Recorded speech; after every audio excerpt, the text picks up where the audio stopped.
Hello everyone, and welcome to another video from Fair and Foul Silkies.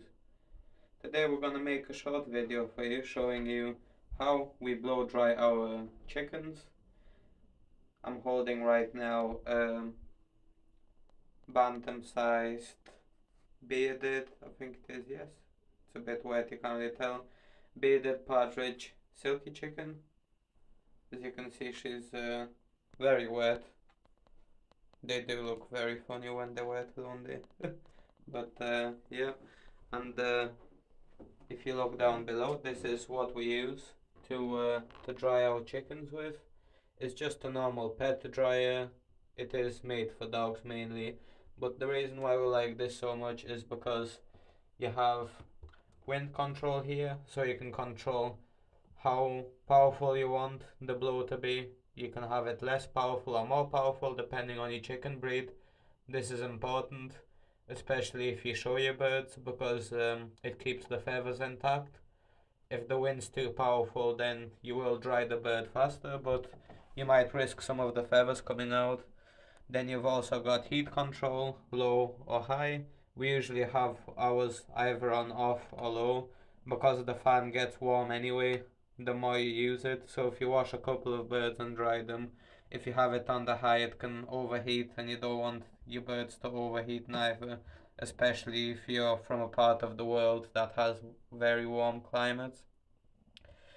So first of all, this is one of the birds that we've washed. After you've washed them, you're gonna want to use a towel. It can be an old towel that you don't use anymore, like we have some of these ones here that we have. This is probably the fanciest one from the pet shop, but it doesn't matter, any'll do. And then you want to dry your chicken with the towel. The way you want to do this is gently, so that you don't damage the feathers, by just going around and just pretty much doing this.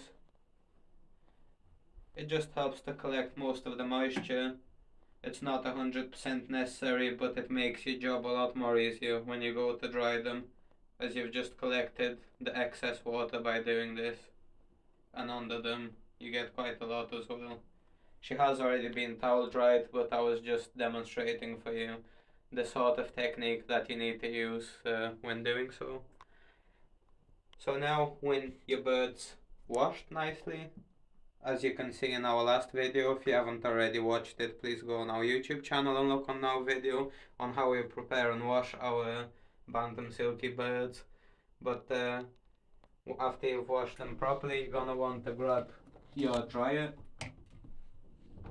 You can use a normal hair dryer as well. You don't need a professional dog one, but we just prefer to use this one.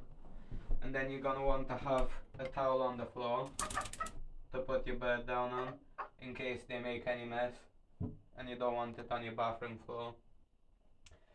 Now with drying your birds, you have to dry them pretty thoroughly if you have cold climates or cold weather conditions outside.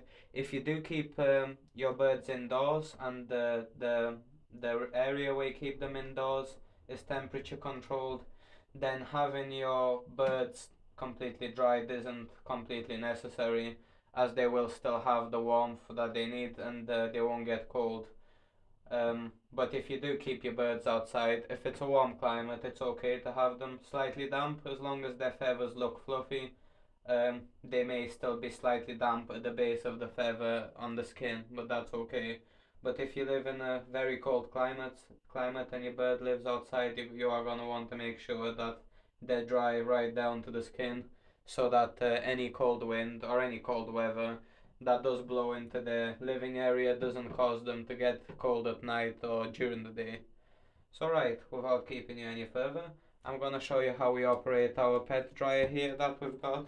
It's not a fancy one, just one you can pick up from eBay. If you have a look, they all pretty much the same. Bought in the United Kingdom, roughly priced at about £50–60 in Great British pounds. But anyway, how we use it, if you want to control the airspeed, you are gonna want to start with a low airspeed and then work your way up. But then if you see the feathers flapping around a lot too much, then you're gonna want to turn it down a little bit, because you don't want those feathers flying out everywhere. So we are gonna start on a low, wind control setting, and in order to use the low adjustable setting, you are going to start push it onto the low air, and we've already got it preset onto the low heat, or you can have it off, or you can have it high, but we do have it low so that it produces a bit of heat, but it doesn't get too hot for them at the same time. So we're gonna start this off. As you can see, it's putting the air through.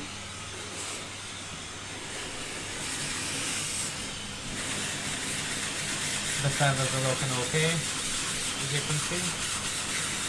We can slightly adjust it further up, ever so slightly.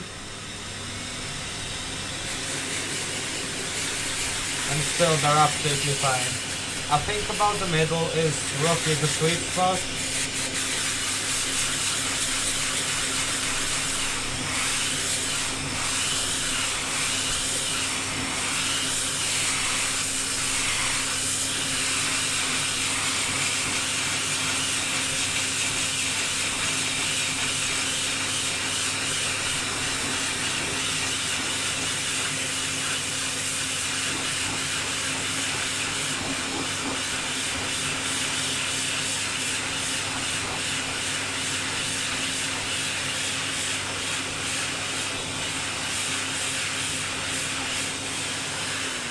So as you can see, the sort of technique that I am using is going slowly back and forth, back and forth, back and forth.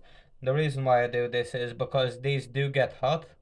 They don't get like overly hot, but if you keep it on the same spot, it will overheat the bird on that same spot, and you don't want to make the bird uncomfortable, or in the worst case scenario even cause any burns or any damage to the skin, as that will be uncomfortable for them and they won't enjoy their washing and drying experience.